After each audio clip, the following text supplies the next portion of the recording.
Good morning, my Real News Midday TV family. Thank you so much for tuning in this morning for another news update for Tuesday, November 25, 2025. And in the news this morning, lawyer questions whether Donna Lee left on illegal vessel. A director of the Passport, Immigration and Citizenship Agency told the court on Monday that she could not confirm whether Donna Lee Donaldson could have left the island via an illegal port of entry, insisting that the entity's records only reflect illegal entries and exits to and from the island. The director was facing cross-examination from Chadwick Berry, the attorney representing Constable Noel Maitland, who is being tried for murder and preventing the lawful burial of a corpse in the Home Circuit Court, downtown Kingston. The charges are in relation to the July 12, 2022 disappearance of Donaldson, a 24-year-old social media influencer who was Maitland's girlfriend. Donaldson was last seen at the Chelsea Man apartment complex in St. Andrew, where Maitland lived. Circumstantial evidence, including blood found inside Maitland's apartment that matches Donaldson's, is being used by the prosecution to secure a conviction. Berry, who is one of the attorneys representing Maitland, asked the witness if the records held by PICO capture illegal entry and departures. If you are speaking of use of an unauthorized port, then no, the witness responded. Berry then asked whether the records would indicate whether Donaldson left Jamaica on a banana boat. Are you suggesting that, sir? The witness asked, before explaining that if the banana boat used an illegal port to leave Jamaica, that would not reflect in PICO's official records. Berry asked the witness a similar question, but tweaked it to an unregistered aircraft which could have left the island via an illegal port in St. Mary. No, the witness responded. I am able to speak to her travel events as it relates to an authorized port, the witness added, emphasizing that she could not speak to anything regarding any possible travels using unauthorized ports. The witness told the court that PICO uses a computerized border management system that logs all arriving and departing passengers, whether via sea or airport. In relation to the case, the witness explained that she received a number of requests from the Office of the Director of Public Prosecutions to pull travel records for Donaldson. She said that the system reflected Donaldson's last date of travel as being March 12, 2021. We provided a standard cover letter which accompanied the statement and the travel records for the subject. The request was in relation to Donna Lee Sophia Donaldson, date of birth July 10, 1998, the witness said, indicating that she made a note of Donaldson's passport number, among other details. The director told the court that she also pulled the travel records associated with the name Donna Lee Sophia White.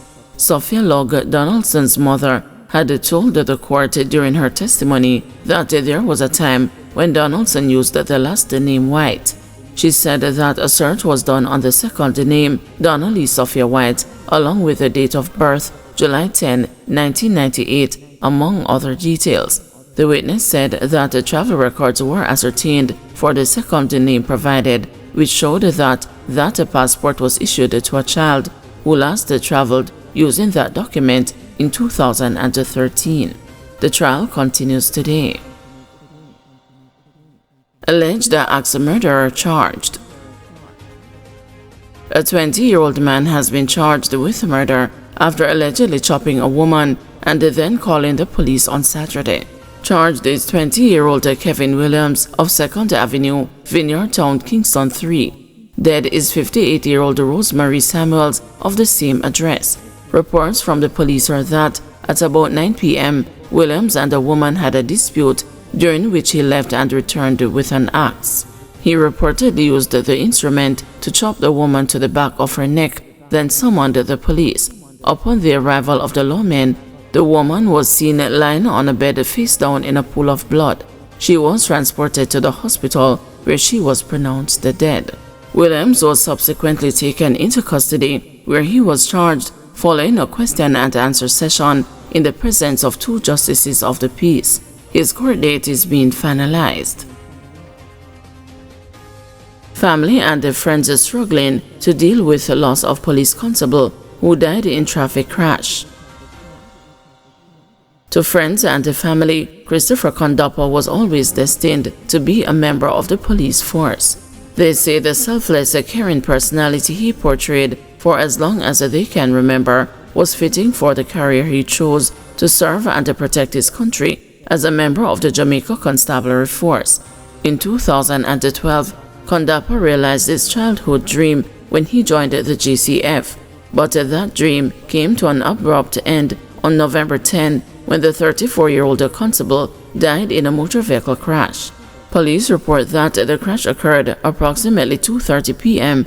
while Constable Kondapa was riding his service motorcycle along Anglican Street in Monique, St. Anne.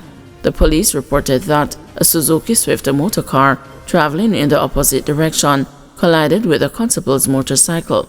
Kondapa, who was assigned to the Monique Traffic Department, sustained multiple injuries and was taken to hospital where he was pronounced dead. I would call him Mr. Save the World, the later constable's sister, Abigail Kondapa Malcolm, told the news. Being a police was already who he was from a long time ago. The way he lived his life and the way he was always trying to help others and doing the right things by them, it was only fitting that he went into the force, added Kondapa Malcolm.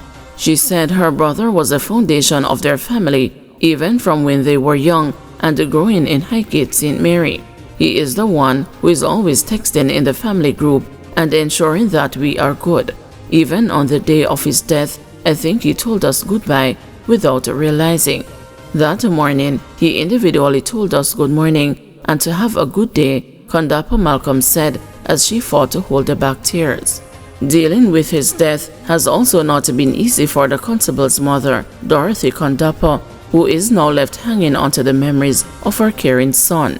I remember when he was younger, he wouldn't want to stay with anyone but me. He would walk around and say, "Mommy, may I watch you?" That's how close we were, and he didn't want to leave me for not even a minute. These are some of the little memories that keep me strong, along with all the friends and the family members who come to support me, said the still grieving mother. She told the news that it gives her joy to speak about her son, especially because of the stalwart he was and the impact he had on many lives. He always put in 110% to protect his children and the family, and it is the same thing he did for his country.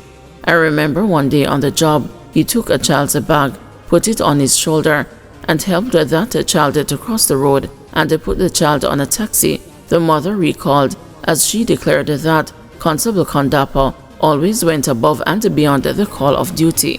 He always go out of his way to help people, even if it meant leaving himself behind, and that is who he has always been. Right now, I can't find the words to express how I feel, added Dorothy Kondapa. The police constable fathered 4 daughters with his wife Kamoya, who became his sweetheart when they were both teenagers in secondary school. He didn't even make it home to his wife and the children. I just don't know what to say or how to feel. The children are just screaming that they wanted their dad. He and his wife have been together since 7th grade, so he is the only love she knows, and she is taking it hard, Kondapa Malcolm shared. The family is now making funeral arrangements, but they never imagined having to bury someone they loved so deeply. He is my father's only son and the brother closest to me. This is rough for us, but we have been receiving a lot of love because everyone remembers Christopher as a sweet person. He was such a light, said Kondapa Malcolm. 48-hour curfew imposed in Waltham Park.